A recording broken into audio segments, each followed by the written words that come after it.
Deep in the heart of the Himalayas, where the air is thin and the mountains touch the sky, there are ancient monasteries clinging to the cliffs like silent guardians of forgotten secrets. These holy places are not just homes for monks and their prayers.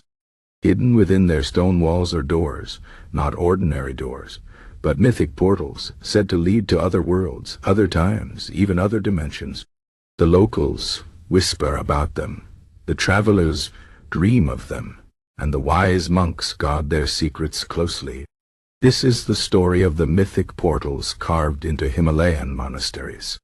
Long ago, when the world was still young and magic flowed like rivers, the great sages of the Himalayas discovered something extraordinary. They found that certain places in the mountains held a strange energy, a power that could bend reality itself. These sages, men of deep wisdom and meditation, learned to harness this energy. They carved doorways into the rock, not with tools of iron, but with chants and sacred symbols. These doorways were not for ordinary passage. They were gateways, portals to realms beyond human understanding. One of the most famous of these portals is said to lie within the walls of an ancient monastery called Tengboche, high in the Everest region. The monks there tell of a hidden chamber where a stone door stands, covered in carvings of strange beasts and celestial beings. The door has no handle, no lock. It does not open for just anyone. Only those pure of heart and strong in spirit may pass through. The legend says that long ago, a young monk named Mustang discovered the door during a deep meditation. He felt a pull, a calling from the other side. With a heart full of faith, he stepped forward and vanished.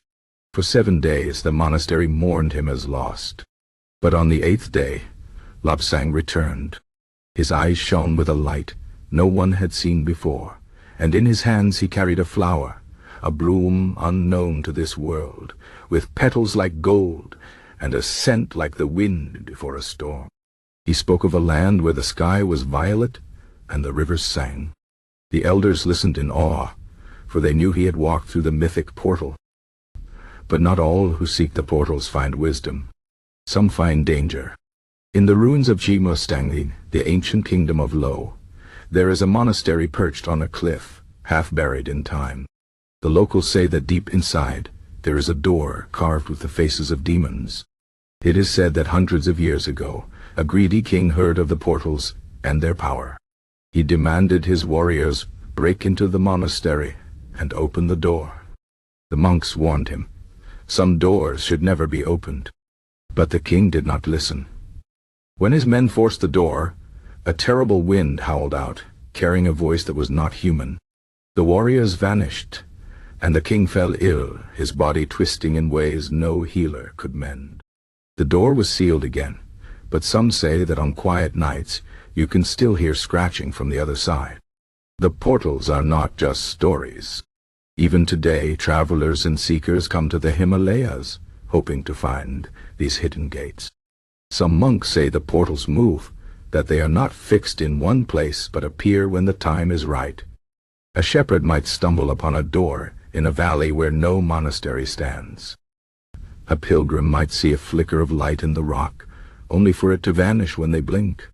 The portals are alive in their own way, choosing who may enter and who may not. Among the many tales, one stands out, the story of Pema, a woman from a village near Bhutan. Pema was not a monk, not a sage. She was a simple weaver, kind and humble. One winter, while gathering herbs on the mountainside, she found herself lost in a snowstorm. As the wind howled, she saw a faint glow in the distance. Following it, she came upon a small stone arch, half covered in ice.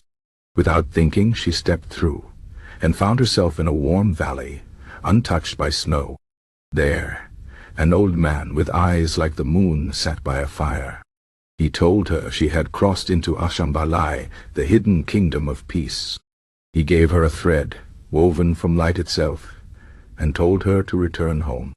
When Pema stepped back through the arch, the storm had passed. Years later, when she unrolled the thread, it unraveled into a tapestry of colors no loom could ever make. What are these portals? Are they gateways to other worlds, illusions of the mind, or something even greater? The monks say the truth is not for everyone to know. Some doors are meant to stay closed. Others open only once in a lifetime. But one thing is certain, high in the Himalayas, where the earth meets the heavens, the mythic portals wait. And perhaps, if your heart is ready, you may find one. The next time you see a monastery carved into the cliffs, remember, its walls may hold more than prayers. They may hold the way to another world.